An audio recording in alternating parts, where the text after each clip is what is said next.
The Grandpa Gang was a group of old men who committed the largest bank robbery in British history.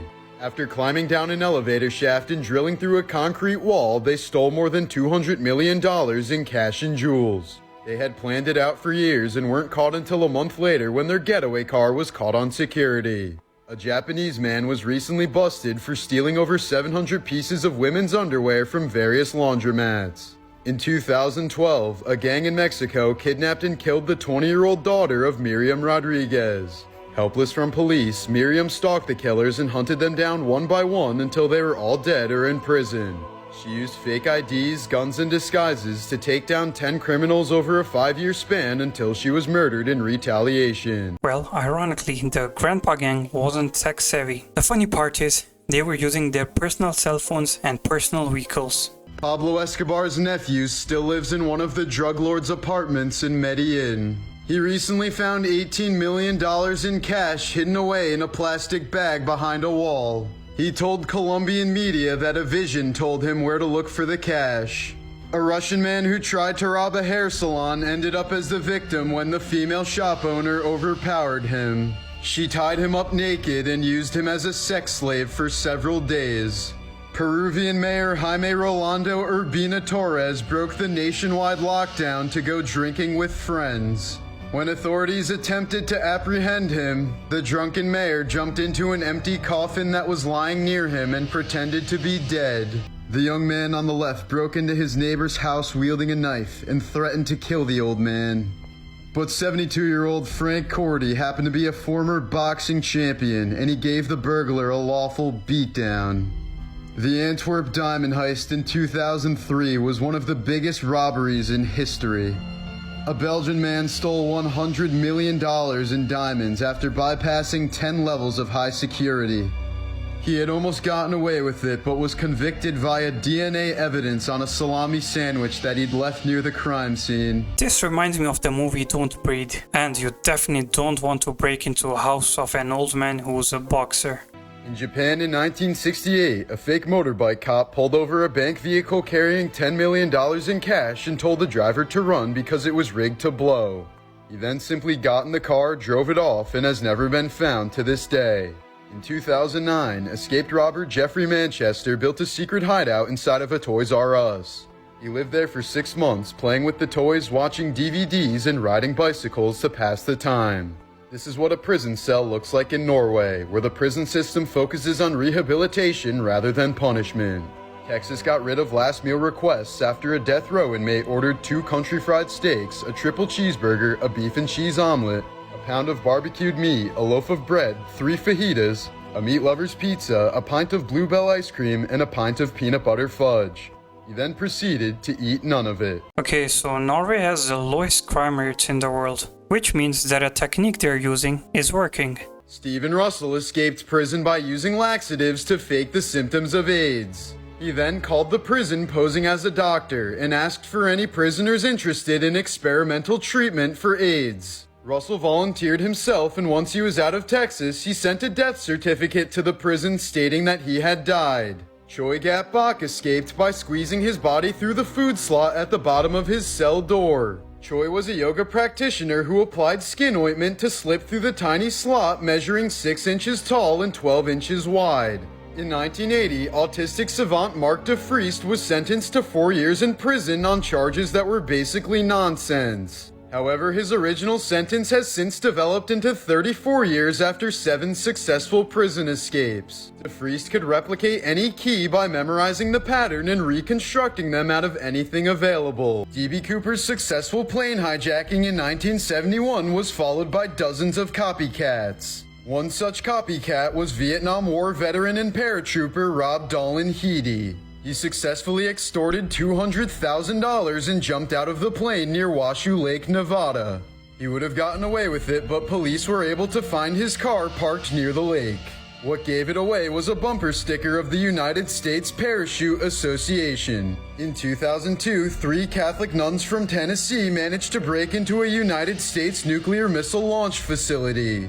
As an anti-war protest, they vandalized the entire facility and drew crosses on the silo with their own blood.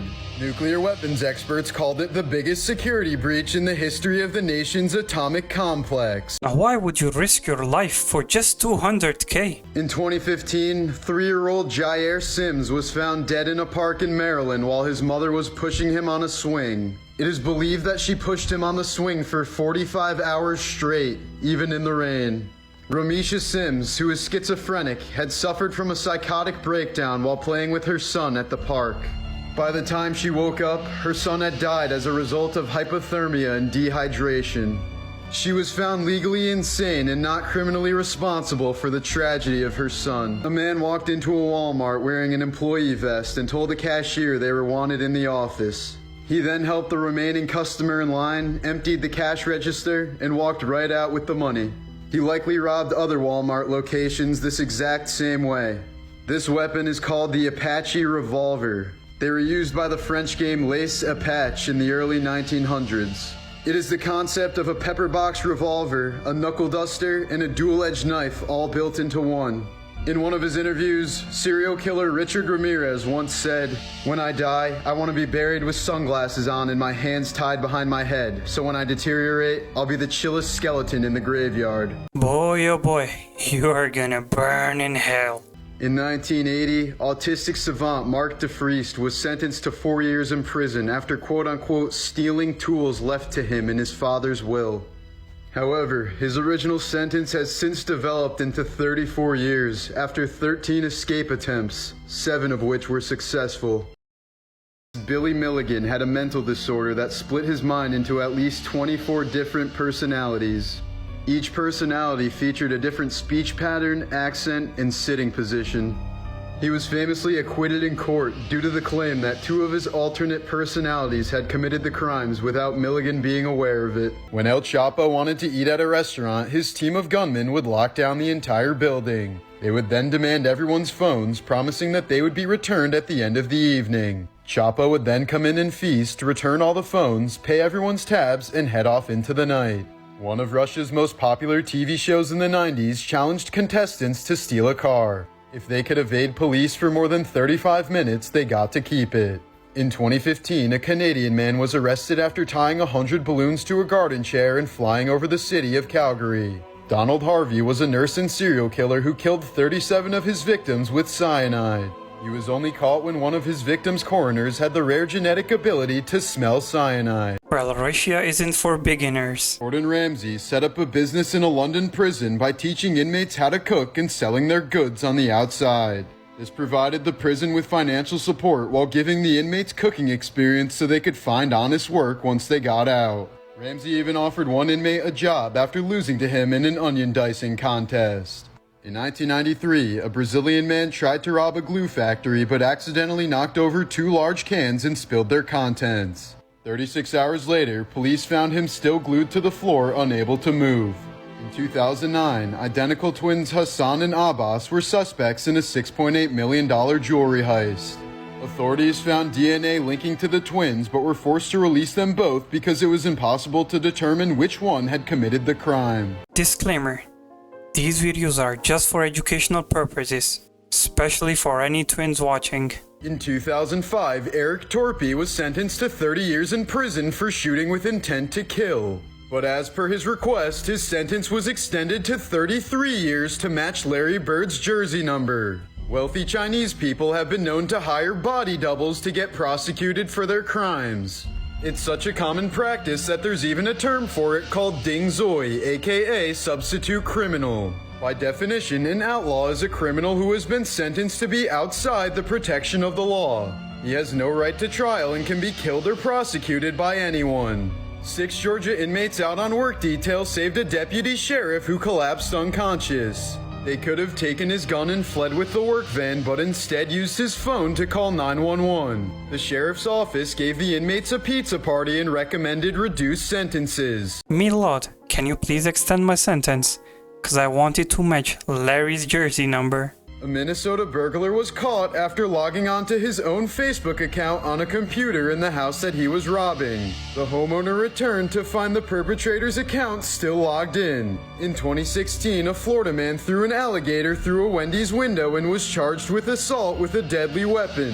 In 2015, 2 daycare employees in New Jersey were arrested for running a toddler fight club. A dozen boys and girls aged 4 to 6 were encouraged to shove and strike each other in 1v1 or melee-style brawls. The 2 women were sentenced to 3 years probation for, quote, creating a recipe for disaster. A 45-year-old woman named Christine Barnett adopted a 6-year-old girl in 2010. The woman was recently charged with abandoning her daughter in Indiana and fleeing to Canada back in 2013. However, Barnett claims that her daughter is actually a 22-year-old sociopath with dwarfism who is pretending to be a child. She also claims that the girl has attempted to kill her on multiple occasions. She says the girl has tried to push her into an electric fence, has poured bleach into her coffee, and has threatened to stab her in her sleep. The woman claims that the adoption was a scam and that the girl was actually born in 1989. Wait a second. I've heard this one before. I guess where?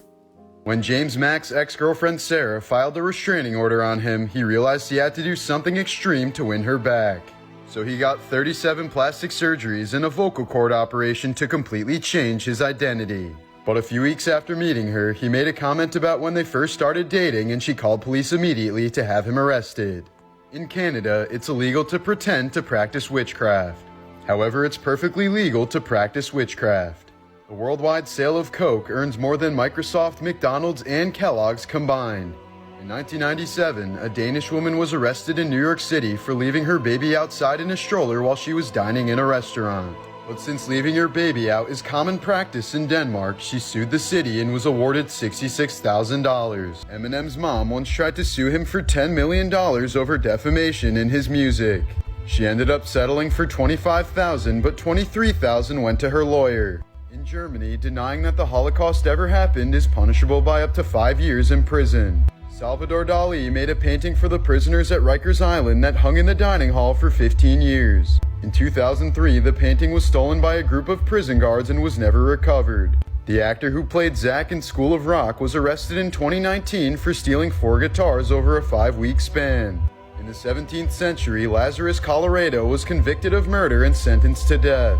But he was later pardoned over a strange technicality thanks to his parasitic twin. Lazarus argued that the death would kill his twin who was innocent. Alexander Litvinenko was a former Russian spy who solved his own murder case. He was poisoned with a cup of tea in a London hotel and was quickly hospitalized. Working with Scottish detectives as he lay dying, he managed to trace the lethal substance to a former comrade in the Russian Secret Service. Serial killer and cannibal Richard Chase only attacked victims who had their doors unlocked. He took locked doors as a sign that he wasn't welcome, but unlocked doors were an invitation to come inside. Troy Leon Gregg was a death row inmate in Georgia who escaped the night before his execution. But that same night, he ended up being killed in a bar fight. One of serial killer Jeffrey Dahmer's victims nearly escaped his gruesome fate. In 1991, a 14-year-old boy named Konorak ran naked into the street, heavily drugged and covered in blood.